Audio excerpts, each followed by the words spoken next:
Hello and welcome back to the Property Legacy podcast. We are back for season 4 and today we are here live from Art B&B in one of the gorgeous rooms with the lovely Hamza. We can't wait to get started and let him share his story today, but we've been connected for quite a while. We also do business together, so it's very exciting to have him here. So thank you for being here, Hamza. Thank you, Alice. So today I'm also going to be talking with Hamza, who is a prolific investor up in Blackpool. With a hell of a lot of experience. We are right on the prom next to the tram line, so you may hear the trams in the background, so we can't do much about that. It's part of living in Blackpool. So Hamza, tell us a bit more about yourself. What's your background and how did you get into property in the first place? Yeah. Thank you for having me on your podcast. So I've kind of been brought up around the Blackpool area, and I've seen how economically the town has suffered, and there's been low quality housing, low standards of living, and we was brought up around that. So when I was at uni, I started a business, had a bit of side income on the side, and I always saw property as a good source of wealth and wealth creation. At 21, I bought my first property. And it wasn't the ideal start to property investing. For nearly 6 months, my tenant didn't pay any rent. It was with a letting agency, and I didn't know what to do. I didn't know if I should be chasing the letting agent up. I don't know if this is just the normal what you expect. At that time, I also got a job abroad in South Africa, so it was quite difficult to manage. I also, funnily enough, even after that experience, I bought a second property, a 3-bedroom house in Blackpool as well. And even till today, it's the same tenant in that property. So that was the best kind of investment I could have made. Really good tenants, really look after the house. So 2 contrasting experiences. So I was working kind of a hybrid role based here in Preston and based in South Africa for a company called TalkTalk, who were in the process of outsourcing call centre operations abroad, just at the birth of that kind of industry. When I came back from my secondment there, I was in a funny place where I didn't know what I wanted to do next. My family were reluctant for me to move out permanently to South Africa, and I was thinking maybe it's an opportunity for me to start a business. I was always quite entrepreneurial. I was quite young, didn't have any sort of commitments or big overheads at that point. And because of that bad experience I had with the letting agency, I just thought, this is not how surely a business should be run. And at the age of 23, with no lettings experience, I decided to open a letting agency. I ended up going down the route through a franchise network called Martin & Co. And literally just come across them on Google. There's a lot of barriers and challenges trying to get a franchise off them, as they had a requirement at that time of 10 years of estate agency or letting experience, which obviously I didn't have. I had experience of 2 properties that I had purchased, and obviously I was quite relatively young. The property industry has changed a lot now for the better, but then it was very traditional. It was very male dominated, white middle-aged people, and it was, for me coming into it, there was a lot of barrier with no experience, but I sold myself, and they gave me a shot to open a franchise in Blackpool. So as soon as I got a franchise, I had a little serviced office, and I didn't know what to do next. So it was how do I get the landlord? And it's I remember just calling landlords of classified ads. Remember classified ads in the Gazette? Yeah. So every Thursday or whatever, everyone advertised. So I was calling them, look, I can rent your property. We didn't have no YouTube or ChatGPT then, so it's figuring out what do I need to do to get a tenancy agreement signed and all of that. But it was good fun and good process. But 3 months into that, I broke my leg playing football. And I've got all these overheads of an office. The right move costs were crazy. Yeah. It's still crazy. Yeah. And I had 5 properties at the time, so it's hardly any income coming in, and I didn't have an unlimited cash pot, so I planned for about 12 months of a runway to get to kind of break-even point. And it was difficult. I remember doing viewings on taxis. I was my dad trying to take me from place to place. But I learned a lot of resilience then, because that was a time where everyone just said, give up now. It's like, fine, just go back to your job. And like, I had a good job offer in South Africa and a good lifestyle opportunity and all that stuff as well. But I was determined to really get this off the ground and create a really good letting agency. So yeah, got through that phase and went through a couple of staff members. Then I was slowly growing. Landlords were starting to recognise me for the effort I was putting in and trying to do a good job and actually caring about finding good tenants and looking after their properties, which was very positive from word of mouth, and the business started to grow a little bit. I recruited like an office manager, lettings manager type role, which is a bit senior for where I was at the business. And I was able to get salary myself at that moment. The business couldn't, really support that. But I thought for me to accelerate business growth, I'd really try and get a senior person in. And that was probably the best decision I did, even though it put me under pressure financially. But in the long term, it really accelerated my business growth. They able to bring a lot of experience. And I feel like investing in the right people is so important. I think investing in any type of business as well, any investment feels really scary. Especially because you automatically think of like the worst case scenario, like what if it goes wrong, and it's like, well, what if it goes right? And you just said that was such a big thing that you did, and thank God it was such a good decision. But you could have stayed in the exact same place for another 5-10 years, just quite comfortably, just keeping ticking along, but then it wouldn't have been the scale that you wanted it to be as well. So I think in every industry you're in, but especially property, we speak to people all the time and they're like, I'm so scared to invest, I'm so scared to, what if it doesn't work? And it's like, but what if it does? Like, what does the other side look like? So it's so nice that you've had that experience as well, because so many people we have conversations with, they feel like it's just them that has those thoughts, and it's those limiting beliefs that everybody has, that you always talk to yourself in your head, and those kind of negatives are always holding you back. And it's really why we do this kind of a podcast, so that people talk about the same things. They go, well, that's exactly the problem I've got, that's exactly the issue I've got. I've had it myself, that I went through a period of time when I'd tried to do everything myself because I could do it cheaper than get somebody else in. But then it means it takes a hell of a lot longer, and I'm stressed out. Look, we all got limited resources, but we can outsource in areas, and you guys offer coaching. I do, sort of mentorship programs, and it's like you're buying that experience. You can't put a price on it. It accelerates things for you so much. So when I was employing that person, on like, then 35 grand a year was a big salary for me, and it's like I didn't have the profits there. But first of all, I was buying that person's 15 years worth of experience. They were like also acting like my mentor. Thirdly, it was creating a lot of space for me to do things that are going to have a bigger impact. So that was the time where I started networking. I actually joined BNI at that time, and I know you guys are quite active in that networking scene as well. And it put the pressure on me also, right, I've got these overheads. What activities do I need to do to bring in income? Because I have to pay these bills end of the month. And if you have that, you will go and do the right things. Otherwise, like you mentioned, Alice, you can get comfortable doing the mundane things and staying in your comfort zone. And as well, you're not just playing at it. You've got to find a way, and that's the thing that I found gives you the drive and the determination to get up out of bed every day and move the needle on what you're doing. Like it can be so easy to just go, oh well, I could do that, and then just not. But then you think about the places that we could have stayed in if we'd have just stayed in that mindset and not just gone, oh, just chuck a little bit of risk in and see what happens. You'd still be at the NHS. I'd still be in a rubbish job.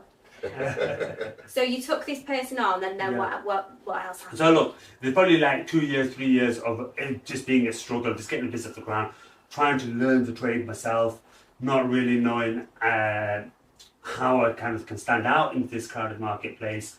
Blackpool's a tough rental market with low standards from landlords, also a difficult kind of tenant set as well, and a very difficult demographic to deal with. So I'm not saying there's not great tenants, but we have that whole market there.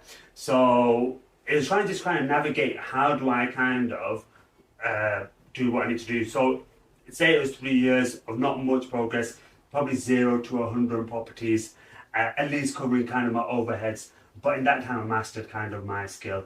What really landlords wanted was that personalised service where where the letting agent is seeing their property as an investment, and they're trying to instruct us as the agent as their investment advice. How can we get the best tenants so we can maximise the return on their investments? How can we make that property stand out, and so we can get the better tenants? And I was really coming from that angle. And as a landlord myself, I understood exactly the landlord's need. And the basic thing I did that had the biggest impact is I communicated well. Like, as long as I just go and reply back to the landlord, send that email within the hour, and they don't have to chase me, that was great. In my business, it's like, look, you can never have no one chasing you. Just communicate.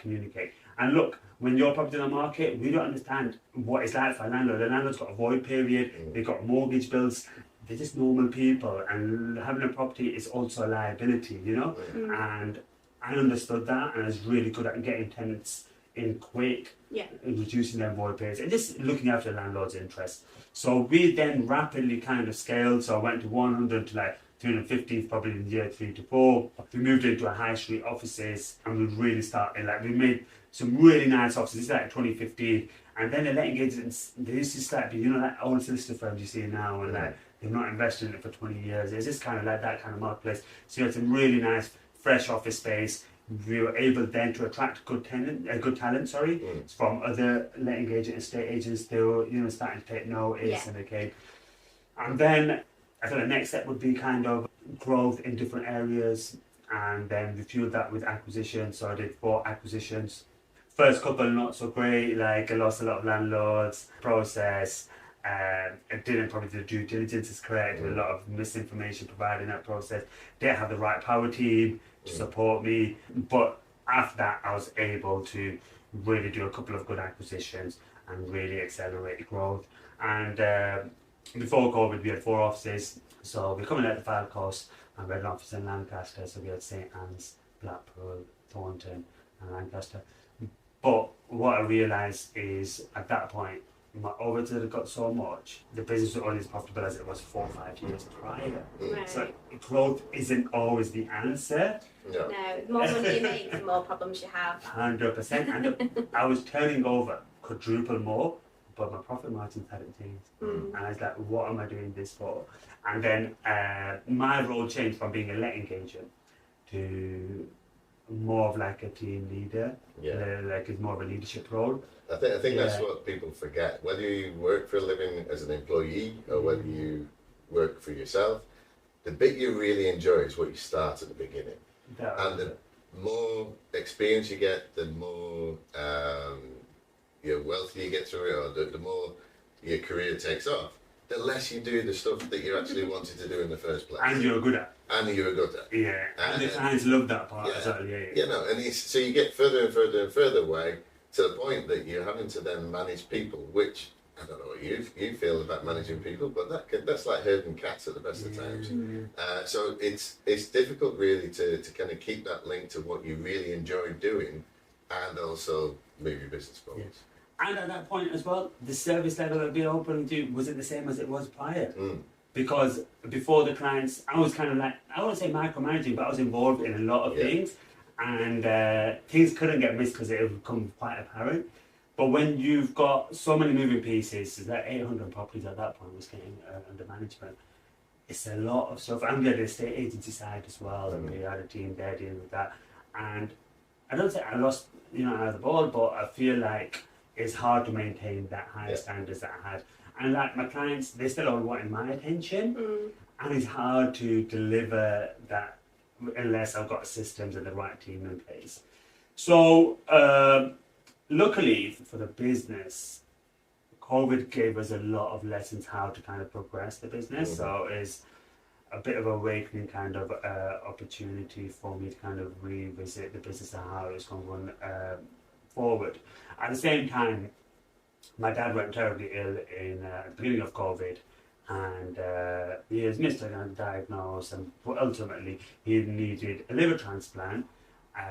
Because he'd gone too far down the line without the correct diagnosis, he was not now eligible for a liver transplant, and also in the second lockdown, they stopped doing liver transplants Yeah. altogether, right? And so it's a difficult situation for me personally. My dad was like my biggest motivator in life. I always worked for, he used to have shops in South Shore and Blackpool, that's where we ended up moving to Blackpool. After school, the weekends, I was always working there. That's how I've got such great work ethic. I don't mind putting the hours in. And my dad had done so much for me, and it's like I felt really, really helpless. I ended up getting married. I was a bearer who supports in the business a lot as well. We hadn't planned on getting married so soon, but because my dad was getting so ill, we, you know, as a wish from my father, we got married. And then my dad was fell into a coma. The doctor says, I remember just said to us, look, he's got 4 days max, so he's going to put him on palliative care now. And at that point, I come across live liver transplants. I've never come across that at all. The doctors, the private consultants in the UK as well, they never mentioned that that's the thing that you can do. Very, a lot of factors that need to happen, like I need to be able to match, I need basically my blood to match, I need my liver to be capable, my father needs to be able to in the fit enough state, but he's 38 kilos at that point, in a coma. So literally found that out and I thought, right, we've got to do something. And I remember just like 2 nights, sleepless nights, just calling that you couldn't do it in the UK.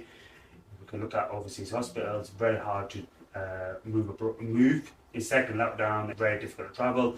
So ultimately in that like crazy 24 hours we found a hospital in Turkey, and literally the next day we ordered a private jet because we can't put my dad on a plane. Had to put a doctor on there because everyone was like, look, he's not going to make this flight, whatever. Everyone I spoke to as well, they're like, look, he's crazy, he's not going to survive this liver transplant. He's like, you can put yourself at risk. I had to give pretty much all of my liver for there to be any chance. Usually when you do a live liver transplant, 50%, and that, because the person's still okay, they can survive off that and the liver will grow back. But it's just on my inside that I knew this is what my purpose is, I need to do it. The doctors, everyone, even against their advice, my own family members, like, don't do it. I just felt like it's something important I had to do. But the plane came, it landed at Manchester Airport in the private kind of chartered air terminal, and then I wasn't able to discharge my dad because he can't self-discharge, he's in a coma, and I didn't have power of attorney. So John Menzies, local MP, was a friend, one of my dad's friends, knew him, so literally got onto him. He put a call into like a local judge, everything was on Zoom, and then we were able to get him discharged that way, which is crazy how things, if you put your mind to it, how things can happen. So the following day, we got another plane, and even little things like trying to get an ambulance, you have to get a private ambulance to transport in there, we had to get a doctor onto the plane. So basically, I took him to Turkey.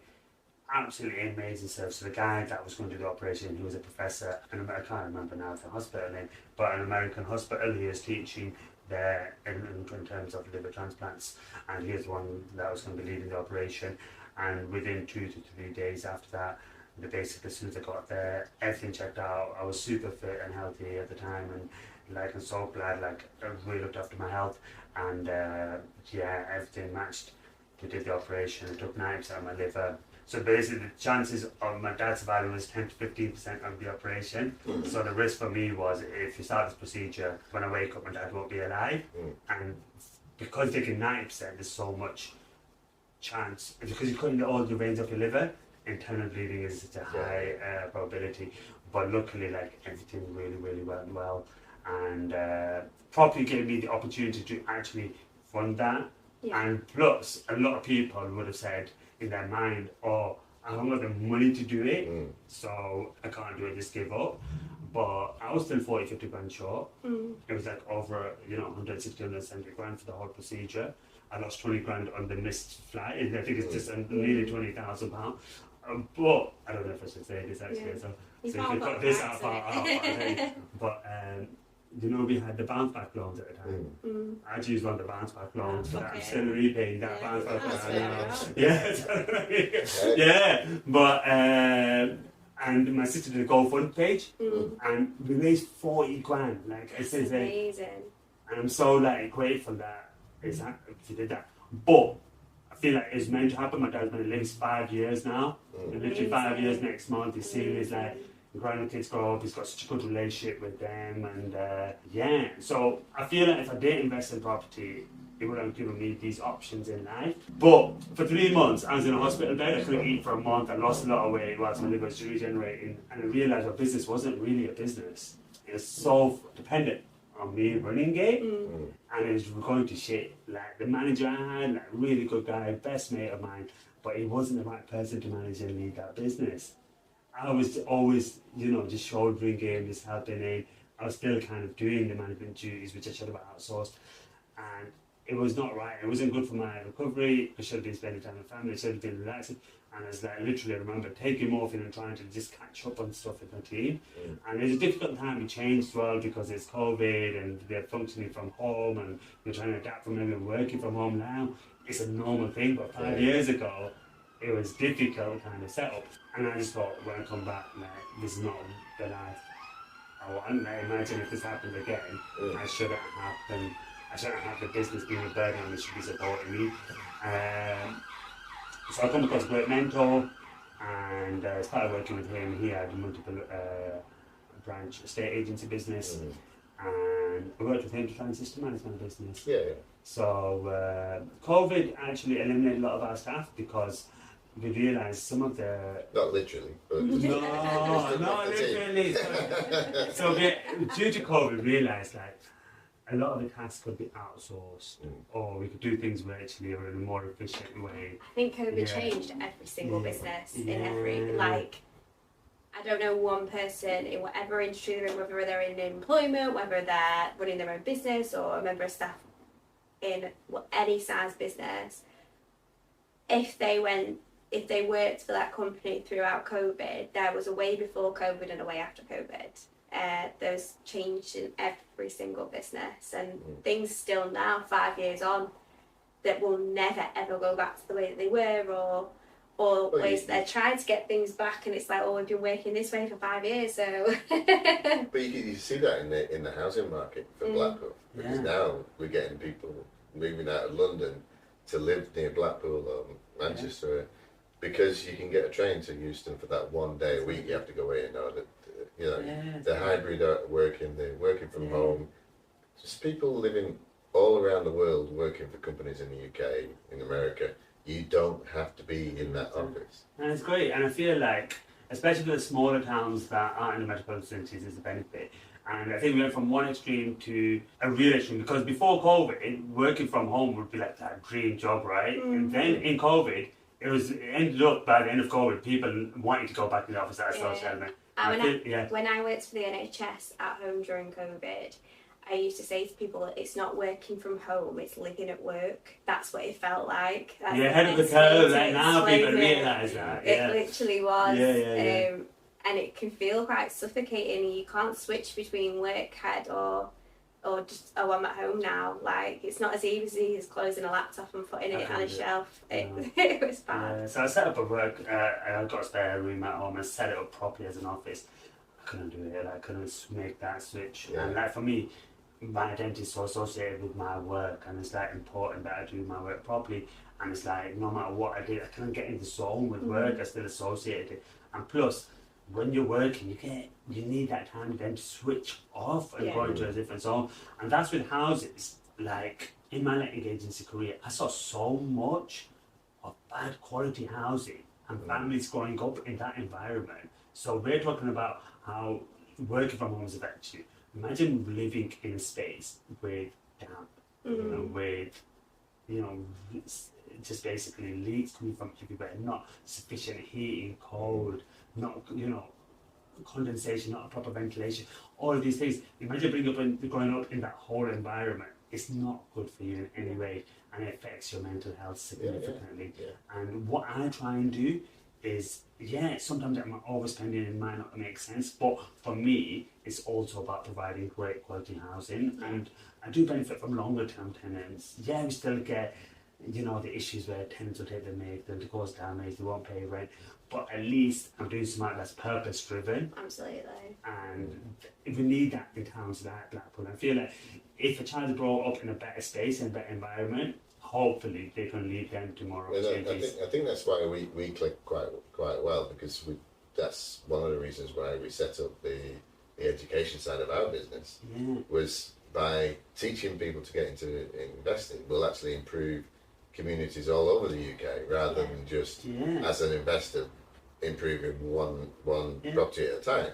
And that's the whole point of the Property Legacy podcast, and it's just that getting that education out there and raising the standards. Do you know what? It's absolutely amazing what you guys are doing, and we need a lot more landlords. There's some really good landlords in Blackpool doing it, but you guys must have come across when you've done a house up on a really dilapidated road, and then another landlord seen what you've done and see what rent you've got, and they'll go and do the same. And that's that trickle effect we want to have. And yeah, we've got like the local authority that doesn't really work positively for the private landlord. So we came back from Turkey, and I was like, right, I need to sort out my business. It's a mess. It's done a lot for me. But it's created a monster. Like, that's how I felt. Like, it's taken over my life. So we started working with a mentor, and great guy, and yeah, realised there's a lot of efficiency to be had. My team really, I'd recruited people that weren't right for the role. I'd recruited a lot of friends. And you do that as business. You want to work with people that you like. And first thing I did is like, right, if I've got a business operating at this size, who are the people that I need to operate this business? So forget everyone that's in the business now, and realising a lot less people. I needed better people in different roles, or I had people now not in the correct roles in the business. Yeah. A lot of efficiencies came out of that process from COVID, where we started doing online viewings, we started doing online inspections, a lot of travel time was cut down. We outsourced a little bit of things as well abroad. We use tech a lot more, so we started using the property industry is just growing so much, but there's a good few apps and things that we could use, and we just put better systems in place for the staff to be more efficient. So from my staff of 16 people, I reduced it to 6.5 people. But I also closed down 2 branches, which was not what I wanted to do, but I realised we managed these properties for 2 years without the physical offices open. And for high street offices, from the outside you don't realise, but just a standard small high street offices, the overheads will hit 8-9 grand without salary staff, just with your right move, your council tax, rents, all of this kind of stuff. So it's like, right, and you need one person just operating, manning that office every day, no matter what, from 8 to half 5 or whatever. So that, right, you got rid of them overheads, and I had to get rid of a few people, unfortunately, but really had a really efficient business, and I set a policy of me only coming into business 1 day a week. So what that meant was the staff had to take responsibility for their role and do what they had to do and not be dependent on me. And I also forced myself not to get involved because I wasn't physically there. And that 1 day that I come in, all I was doing is checking with my team, focusing on the team. Because I realised, look, you can't be a letting agent and manage a portfolio this big. I've got to lead my team. And I also had this kind of feeling that the way my business ran the best when I had that like great growth initially was that landlord had that one point of contact. My business now broke down into a corporate structure where for my agency go to one person, for letting of the property go to one person, for onboarding potentially like giving your property to us, you speak to a salesperson. And landlords that didn't really want that. What they wanted was one person, and that's my person managing my portfolio. So I broke down my business into portfolio managers, which is a game changer. And it's basically what I was when I started the business. The landlord just had me and maybe a couple of people supporting me in the background. And that's what we created. We created like 4 or 5 roles, and they're managing X number of properties. And that is a one point of contact for the landlord. And landlord's kind of getting the Hamza originally they had in this new version. And that really worked. Now, because the business is systemized, it doesn't require me, and it becomes super profitable, which is like, it's crazy because I'm working less in the business and imagine making money now and I'm not going to headache. It become very sellable, and I think because it's had like a lot going on, I'm still recovering, like it's a couple of years process for me to really kind of get back. It was a journey I had to go through for the recovery process, and I just thought, you know what, this might be the right opportunity for me to look at other opportunities elsewhere. So I sold the business in 2022, and it landed just over 10 years in the business, and it's like a good time, I think, for me to kind of focus on something else. So really enjoyed that whole experience. But if I was to do a business now, I would implement all of them great things from day one and not create something where the business controls myself. But saying that, it's like easy for me to say that now, but I know at the beginning you're not going to have resources to go and get a manager in from day one. You can't go and buy that expensive CRM from day one. You might have to use Google Sheets, but now you've got ChatGPT. Like, oh my God, like, how much time would that have saved? You've got YouTube, you can educate yourself. You wouldn't have to get all these mentors and go to expensive training sessions. Yeah, you can learn so much now for nothing. 100%. It's crazy. It's crazy. But you've got all of these and people still won't do it. But I realise the skill that you need, it's actually that belief in yourself, that determination. And starting a business is shit, like, it's hard work. Unless you really want it. It's the least paid job you'll ever have. When you're starting off. 100%. And it's just trying to have a real reason to do it. And for me, it was like, I really want to be a good letting agent. I always had like a target, I want to get to 1,000. I never got to 1,000, but there's people in the business that started at the same time as me, and they're still managing 100 properties. So having that North Star to really motivate you, and just start writing in your journal every morning, I'm going to do that. Because getting to 1,000 might mean I can buy my family that house, I can have that lifestyle, I can put my kids in that school or whatever. Having that end goal is so important, and you'll come across a lot of people like, they don't have any big goal that they're working towards, and then you just get trapped in emotion. Like, it's like you can go gym, unless you've got a goal, you will just carry on going gym for a year and you won't achieve anything. It's just like with business and with life. It becomes a social part of your life, doesn't it? That's what it does. Exactly.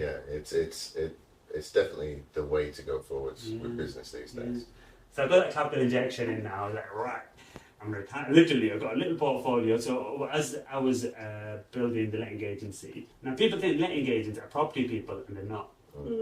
Like, I don't know if that makes sense. Like, they don't invest in property and they don't get property investment. No. Yeah, So it's two different worlds, and there's a misconception that they understand yield, understand what a good investment looks like. It's not, right? But I was kind of like a little bit different in the sense that I was also investing. I did a few commercial tourism stuff. I did the Airbnb stuff before it like really took off now. I grew a portfolio of like, but I didn't have a strategy. It's like, oh, this looks like a good deal, and it's like, oh, okay, we'll get that. So basically, my strategy then was like saving enough as a deposit. That whole delayed gratitude thing, I wasn't really spending money on flashy cars, holidays, or anything. Just really dialed in, locked in, right. I'm really motivated. My purpose was to support my family and my dad and everyone. I was really locked in to build like something good for my family and everything. Every time we got a bit of a cash in there, we just invested in property. Then it got to a point where it's like, I'm reviewing everything, like, you're putting a lot of money in, you're not getting a lot of money out, like, what should I be doing? And then when your portfolio starts to grow, management-wise, it becomes a bit of a ball if you have, like, a very mixed portfolio. And we know, like, the best people that succeed in their field is when they specialise in something. And it's like, really started to really take into blocks of flats, like multi-unit blocks in Blackpool. So Blackpool, for people that don't know the market, one of the densest populations in England. You know, even though it's not like a big city, but like you've got one guest house that's been converted into flats. You've got 20 people living in that house, right? One of the highest housing benefit. Probably. Is it the highest housing benefit? Probably, I think it's one of them. Yeah.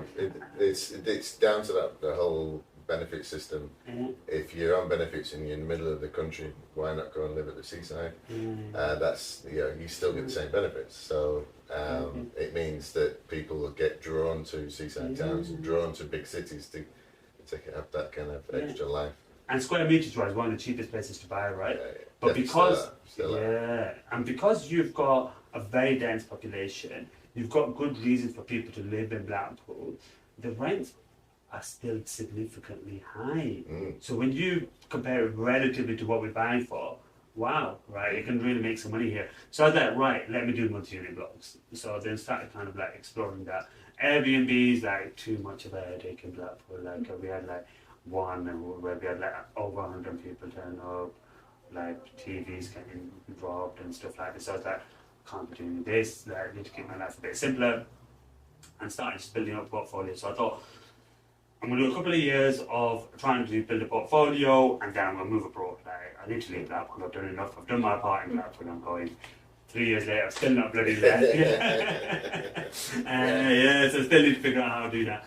And done one project, really kind of, my identity's always been associated with me being a letting agency, but after that whole experience with my dad and the liver transplant, I felt like I'm not clear that much on my purpose. So I've kind of been seeking like some challenges, something exciting, and I've enjoyed doing the blocks of flats because we've been able to provide really good quality accommodation. We sit in the upper quartile of rent, so we're getting the good tenants in, and it's not just our properties, it's also that triple effect on other people seeing what we're doing and it's encouraged them, which is absolutely fantastic. It just improves the whole area. Yeah. Now, slowly I was doing that, and then one of the properties I purchased in COVID, purchased a few properties in COVID, blind and auction, you couldn't really go and view them.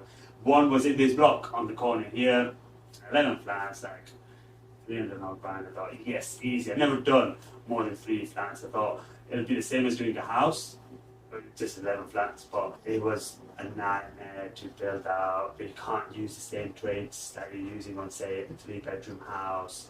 It's a full-time job in terms of project managing. Yeah. And if you have delays, they compound quickly across the flats. If you go off budget, it compounds quick. It's not like you can swallow, say, for example, £10,000 in a house, and if it goes over budget, but you're only going £10,000 out of a fair flat. Yeah. So a lot of learning lessons there from that development. Quick numbers, the project ended up cost me $850. Refurb just went silly, and then my bridge ran out, I had to re-bridge, and just like a lot of costs associated with that. I was still in the lettings game then, so it wasn't my full priority. But I had the cash flow coming from there, from my business, and which is a bad thing because it gave me that comfort blanket. If I didn't have that cash flow, I would have prioritized getting that done and seeing that as just empty. And so got it over, but then I only got valued at 680 grand, so a lot of my cash was got stuck there. It got valued low because there's no real comparables in Blackpool at the upper quartile, so when the surveys will come in, they're still going to compare it to another average block of flats. And yeah, I get it, it's still Blackpool town centre, even if you do it good, but it really taught me, like, you can't create a good product and then expect what you want for it. The market is the market when it comes to resale or whatever. There's always that ceiling. There's always that ceiling. Even though I'm getting double the rent of what average town market rent is, the surveyor's still going to base the valuation on average market rents as well. Was that a residential survey or was that a commercial survey? It was a commercial survey. Oh, right. Yeah, so it's a value you get like 11% valuation, based on. It wasn't the average market rent, slightly higher, but it wasn't the actual rents. Which is daft because if you're getting the rents in, that should be what it's based on. 100%. But lessons learned, spec was over the top because it probably not got. I definitely get the valuation from the extra spec I spent on, and the rents I might have got similar. So sometimes you think about it, your rent might drop 50 quid, but you spent 10 grand extra on that flat to get that spec. So you rather take that 50 quid less because that's £600 difference over a year. You're never getting that 10 grand back. So it really taught me like, look, I'm passionate about doing great homes, but it's not sustainable, especially now I'm doing property owners. Not in this particular area or in this particular remit. You've got to know your market, you've got to know your numbers, you've got to make that deal stack on its own. Yeah. The average 1-bedroom apartment in Blackpool is 60 grand. That's it. You're not going to get more than 60 grand, even if you have 10 of them, really high spec. You're just going to struggle to get more of that in the FY1 postcode. 100%. And it's knowing that information before you go into it, going, well, if that's my figures I'm basing my NGDV on, that's what you're going to be getting. And then you come backwards from that and go, right, well, if I'm doing that, I'm not going to put granite worktops in. I'm not going to put, really, really high spec. You just have to work for your market. And an ideal tenant, right, they don't actually that fussed about, like they're talking about, I'm going to put a meter by meter tile. They'd be happy with a normal tile. They're not even going to pay attention. But it is important we give them a better product than what's out there at the moment. And the thing is, you forget that that's extremely easy to do. You don't have to do much to make it better than what's out there. Exactly, and that's the lessons I've been learning now. You know? And even though I've got a keen attention to detail and I've got over the top, our customer, they just want something that works, cleans, and is designed well. And design isn't actually that expensive. You can get, like, I feel like, as long as you get a nice kitchen, be clever with the decor. Well, put a feature wall in. It's like are happy, right? We never go and get a Wren kitchen. We'll go and get a B&Q kitchen because it's the final touches it, doesn't it? Because it's still a chipboard cupboard that you buy, whether it's Wren or whether it's B&Q, whether it's any. Can I come and look at your B&Q kitchens? Of course you can. And I don't know if I can do a B&Q kitchen, but you don't have to shut up. If it gets broken, you can go and get another cabinet. It's very simple.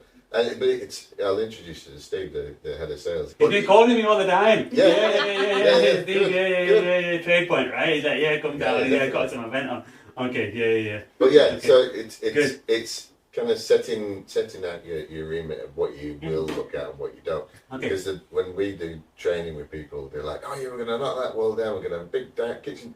And it's like, well, the kitchen is usable, then we can use it, or we can change the worktop so we can do things. We don't have to do a whole renovation, costing 30, 40 grand for something that you're gonna rent out. You want it to be safe, secure, dry, warm environment to live in, a home to live in.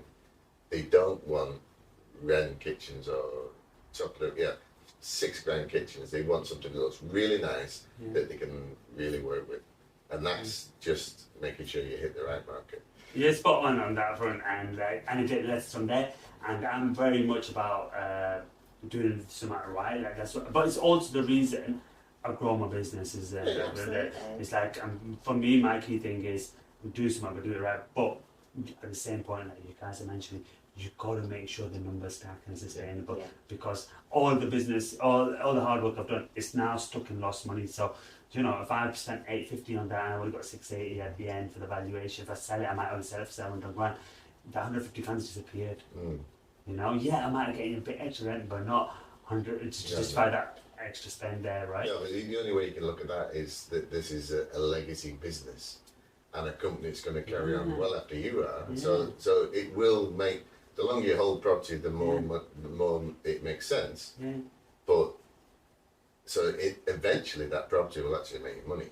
But just as we've seen that houses that I bought my first house way back in '88 for 32 grand. Now that's worth about 160 grand now. So we know the market will increase, even though Blackpool tends to market the capital increase is small. It does increase. So eventually, you'll be in the money. That one building will be worth $1.5 million, $2 million. You can take that house for a G-Wagon now, Well, it's just you might be a little bit older by the time you get there. And also that it's actually a lesson for me. So that 150 grand I've lost, it's not a loss, it's experience. Because as long as I learn from that, it's like an MBA in property investing. People spend 40 grand on property courses. Like, what have you learned in that 40 grand, right? So it's like, them lessons, I'm kind of trying to take forward on my current project now. So what I'm doing is, when I bought that project, I kind of didn't analyze it. So I had a few deals just went well. I was quite confident. I wasn't really a property investor, just investing on the side. And when confidence hits, you get overconfident. You feel like you can do anything. Like, right, I can do this. I didn't even think how much the brief I was going to think, 20 grand a flat, I did plan out cash flow, whatever. But it really made that experience, of the stress of that experience, made me become more of a professional investor. Made me understand my numbers. So what happened is, I bought that property, but that whole block, the right opposite, we're letting in Blackpool Tower, we're on the seafront, near North Pier for people who know Blackpool, and the whole block was dilapidated, it was all very pronounced. I didn't even think to pay much attention to everything when I bought it, and that affects my value. So in my block flats, now I think 6 tenants are junior doctors, because even though the hospital's quite far, they haven't got good quality housing there. We don't have a HMO market in Blackpool, so it's hard for people to find stuff. And I mixed this block up in terms of a lot of furnished units, so that kind of it kind of accommodates what people would have been in the professional HMO market in, so it kind of ticks that box. But it's not that desirable to live in, even the flats are nice, because the whole area is not nice. So behind me was 2 flats that had been empty for over 18 years. Next door, there's a massive building, which I don't know, but definitely over 10 years that's been empty. And next to that is a really old Airbnb, which is still operating, but not a great clientele. And then the building next to it is where we're in now, right?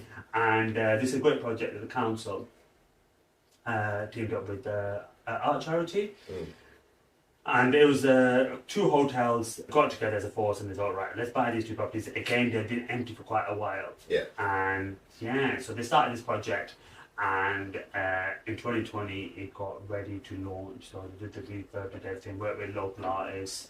And the theme of the hotel was to try and support the local art community, but also encourage artists to be involved in the project by individually designing each room. So a different concept. You usually go to a hotel, same theme, same kind of things across all of the rooms.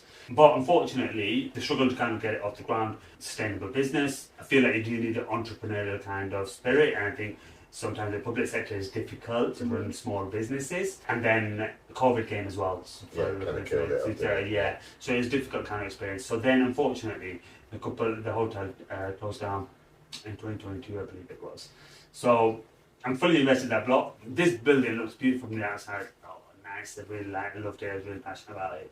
But I was never into like owning operating hotels. Definitely wasn't what I do. Remember, I sold my business 2022.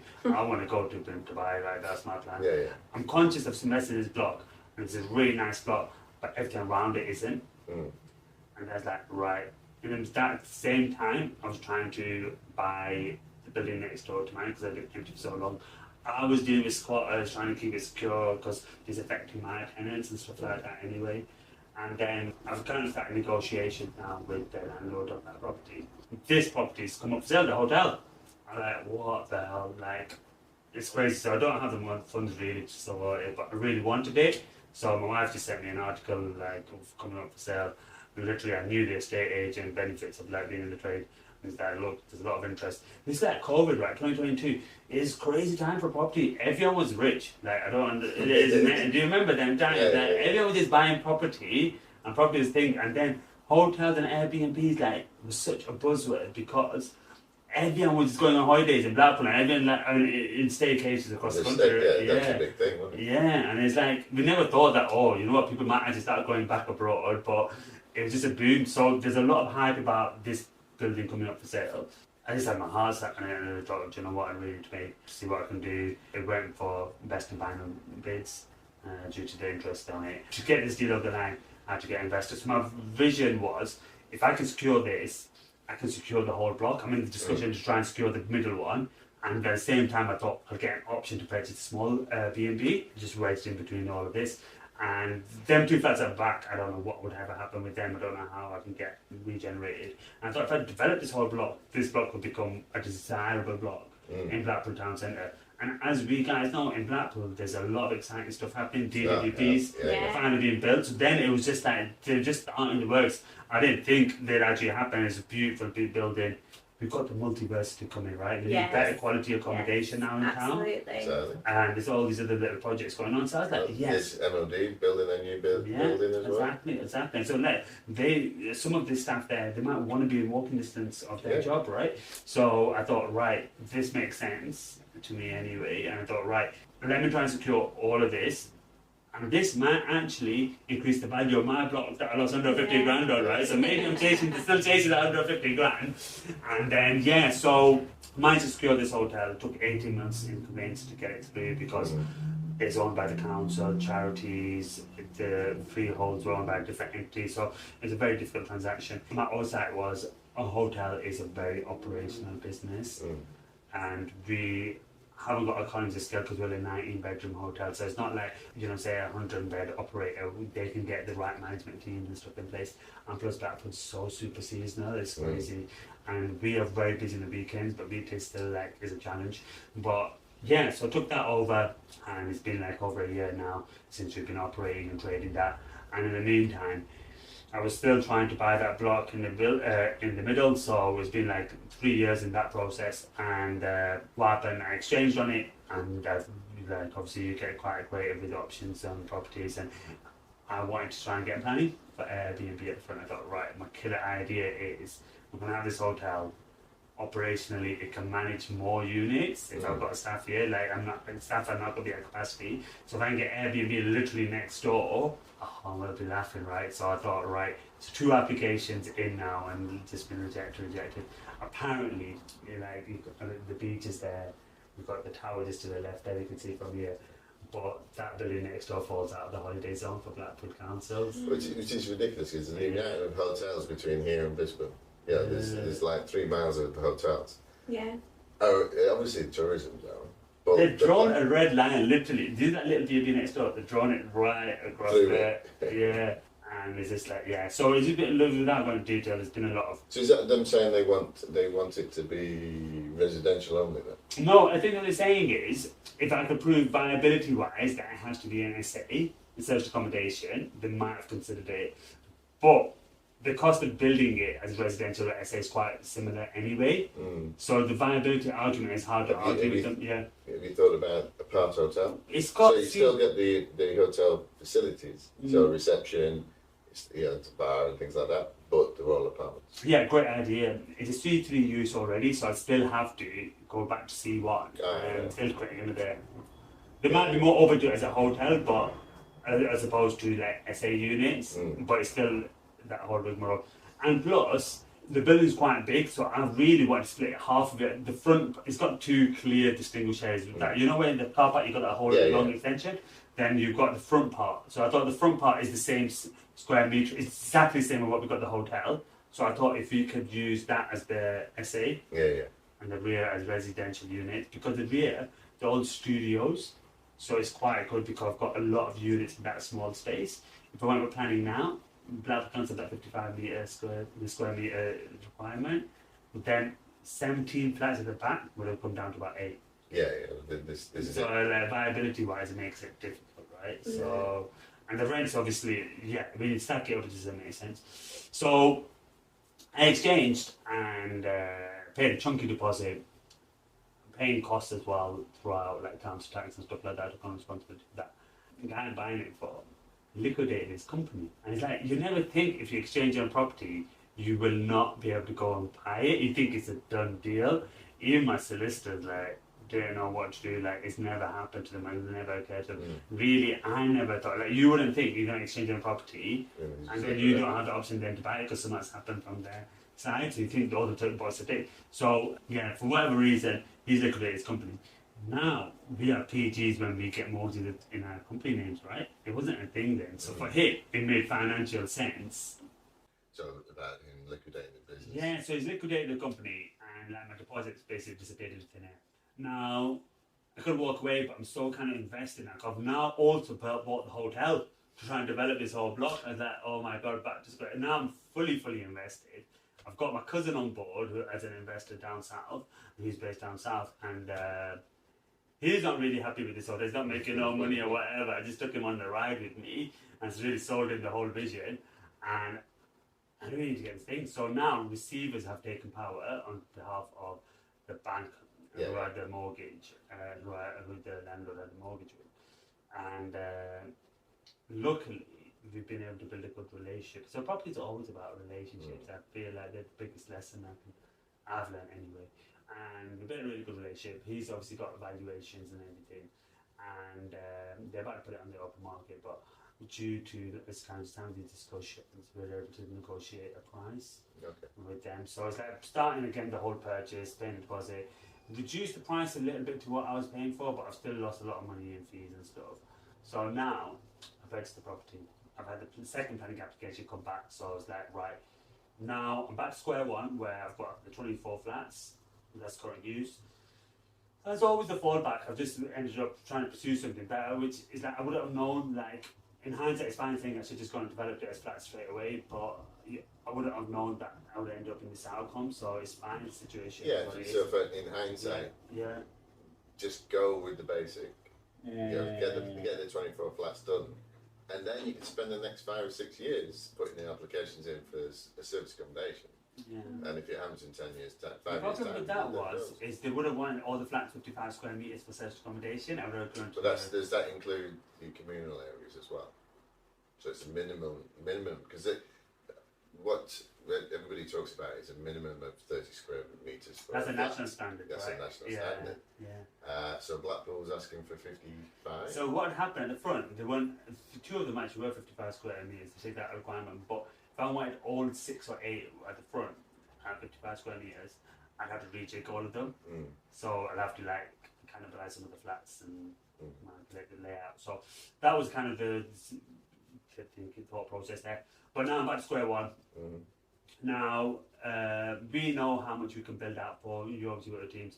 it's a different scale to doing a smaller multi-unit block because I can't use the same trades. It's a lot, even though it's just the same thing multiplied, it's totally different kettle of fish. Like you've got to have different structures in, you've got CDM, health and safety, fire risk assessment, all that stuff. So just been going through the process of trying to think now, how do I get this project developed and get these 24 flats done? It's been tricky with development finance because our challenge in Blackpool is GDV. Yeah. So the development lenders out there, they're going to look at what is the refurb cost from a QS. So QS, I can do cheaper from, but they're still only going to base it on what a QS is going to price. Can I ask what a QS is? For Yeah, people? I don't know. so basically, in the valuation process, for lending process, you'll get a property surveyor who will come and value the property on a bricks and mortar valuation and give an indication on the end valuation. Okay. Then a quantity surveyor, QS, is someone who will break down the cost of the refurb. Right, okay. So these guys are the ones that are working on construction sites for, say a new build site and saying, right, this is how much it's going to cost, or refurb projects where we bring them in and they say, right, to do this project, it's going to cost X amount. So I've been working with a couple of QSs. One came in at 850, one's coming in at 1.3 million refurb. But we've got quotes, and I'm quite confident with the contingency, I can get 24 flats done for £800,000. Now, the surveyor, he's put a valuation at the end. So this is his valuation at the end. And when it comes to development finance, and he's based it kind of on the Blackpool average stocks, a little bit inflated on price, but not really doing it just to what we're building out. But then again, that's what the lenders are going to look at. So development finance, they look at 75% of the maximum loan of the GDV when it comes to development. So the max, say for example, we're looking for a GDV at 1.5 million on this project. They'll come in and say, like, look, the most we can lend you is 1.1, but that means then they have to cover the whole development cost. So the development cost of QS says 900 grand, for example. They have to cover all of that. If not, they won't lend, because if we don't finish the project, they're at risk. Yeah. When they're given a mortgage, they can sell that property whenever because it's got baked in. But when I'm starting the project halfway, that 400 grand that's been spent on the project, they're not recovering that, because someone's going to buy that halfway, they're going to buy it at a significant discount. Yeah. And that, because they're valuing on a GDV at a low price, I've got a massive shortfall to pay. Yeah. So I've got a current bridge on it, I've got a current kind of deposit and stuff in it, I've got a shortfall there. And plus, I'm still trying to argue like what the development cost will be. So just going through, this is really good learnings for me, because I've usually funded the refurb elements myself. I've used bridging finance for purchases, or you've worked with a lot of investor finance options over the years as well. At this scale, I didn't realise how much of a challenge it would be for the development finance. So the lessons I've learned is, like, if the GDV was better in, say, in a different area, great.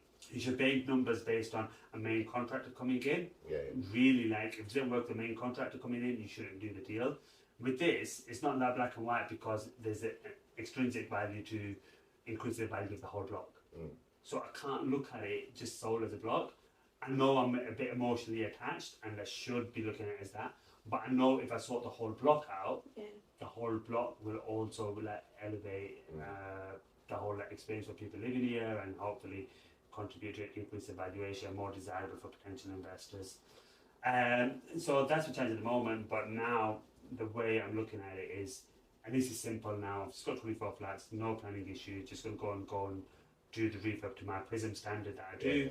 And not Prism, using a brand, and then hopefully raise the funds now by working with private investors who've have money sat there and just don't want the hassle of building out. We know ourselves, sourcing, finding deals, working with contract, working with planning, working with lenders, it's hard work.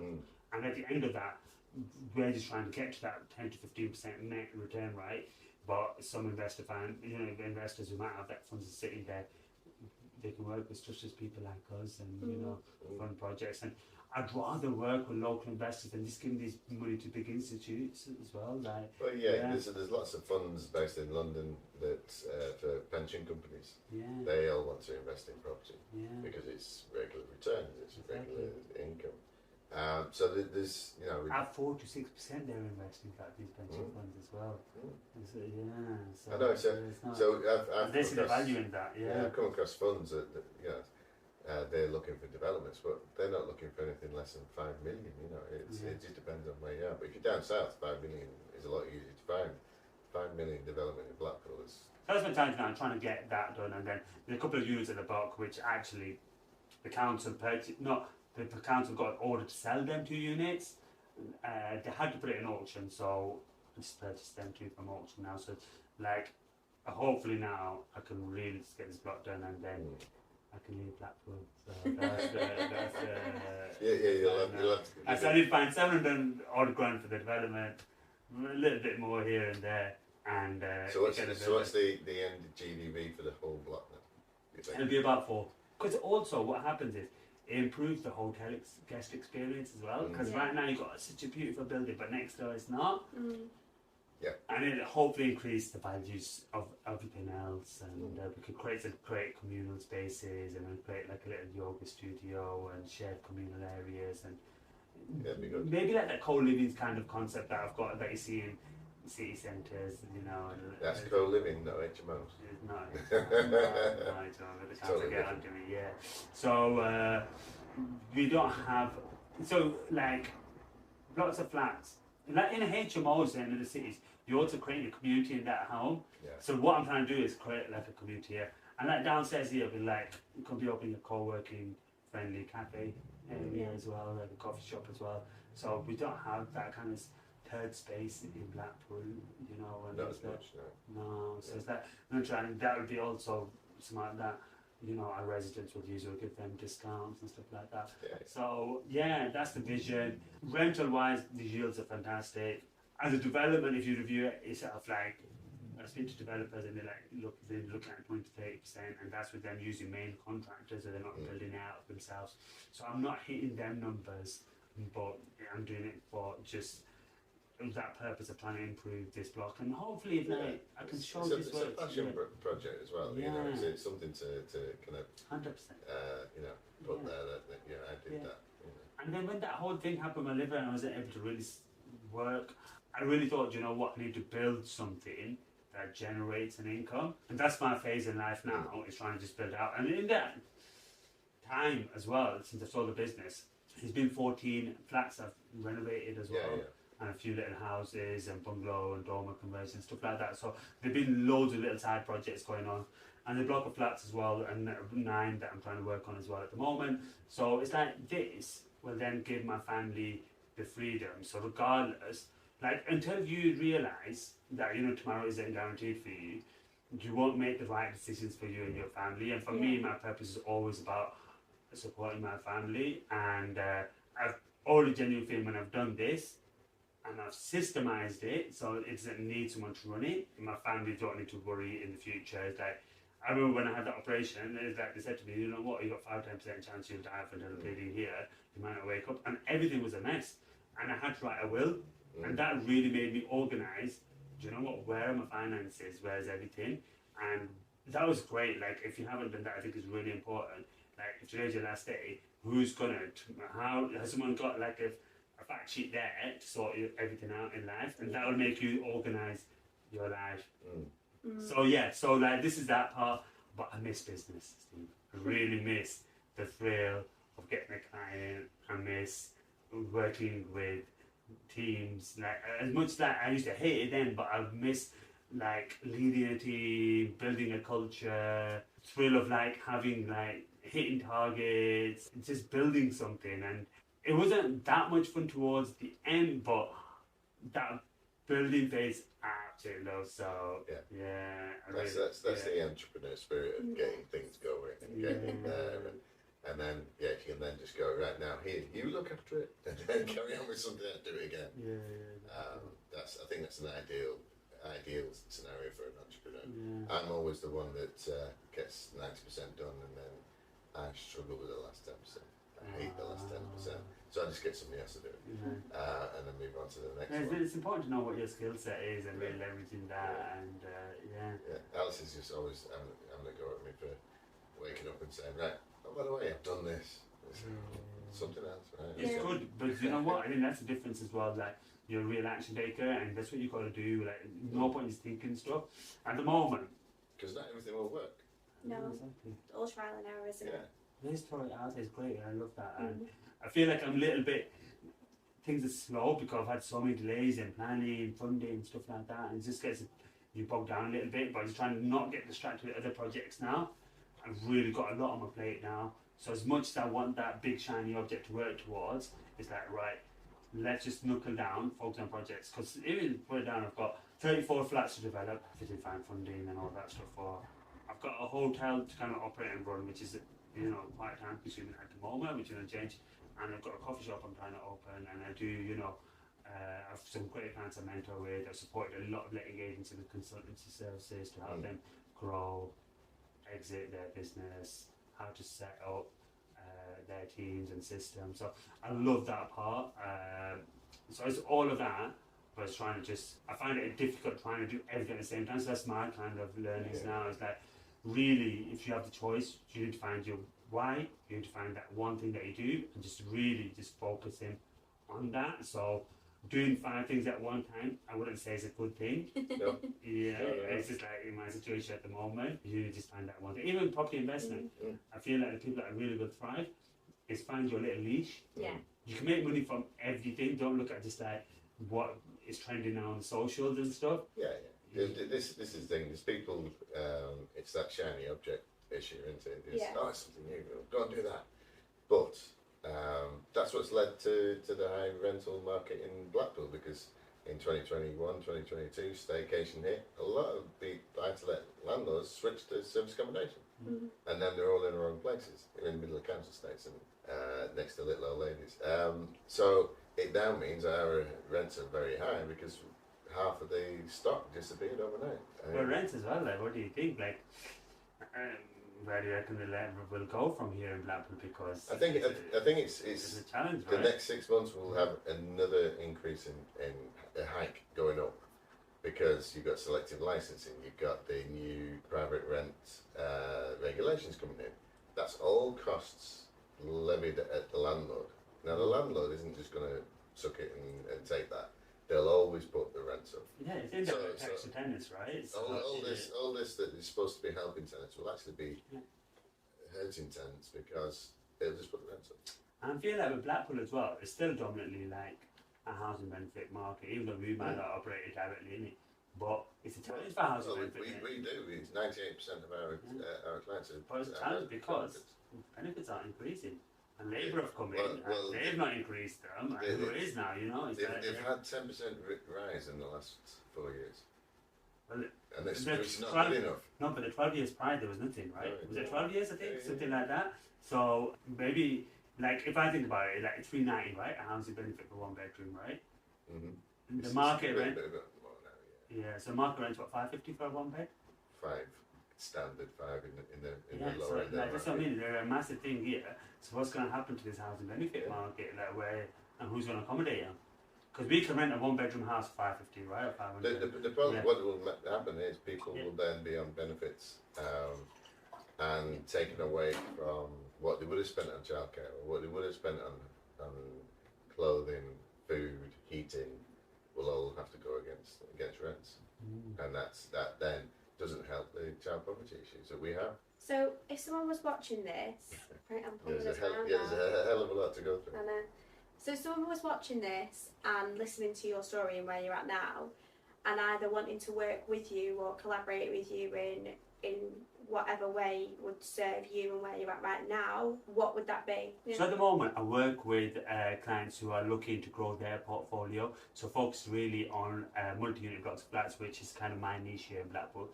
I also have supported letting agencies who are looking to scale, exit their business or grow back acquisition. And I am working with the right kind of investors who are looking to come on board with our project. So if you've got funds that you're looking to deploy and work with the right partner, I definitely want to kind of have the right conversation with you and try and make your own money work a bit better for you as well. We've got a good conversation. Fabulous. Yeah. And what do you think? Was that a good content? Yeah, it was really good. Really good. And I think as well, you spoke a lot about we're not all just talking about, and everything went great. Like, that's boring for people to say. They want to know, like, what are the things you've overcome? What have you learned from it? How do we? Because it's so easy to look at people and just see the finished results, especially with social media. That is one of the negatives at times, because we think, well, how the fuck have they got there? Or that's really simple. It's like this week, like nothing to do with property, but I sat in my office on Monday morning in fucking tears. I was crying. I was really stressed. My partner's off work at the moment. He's had a whole career change.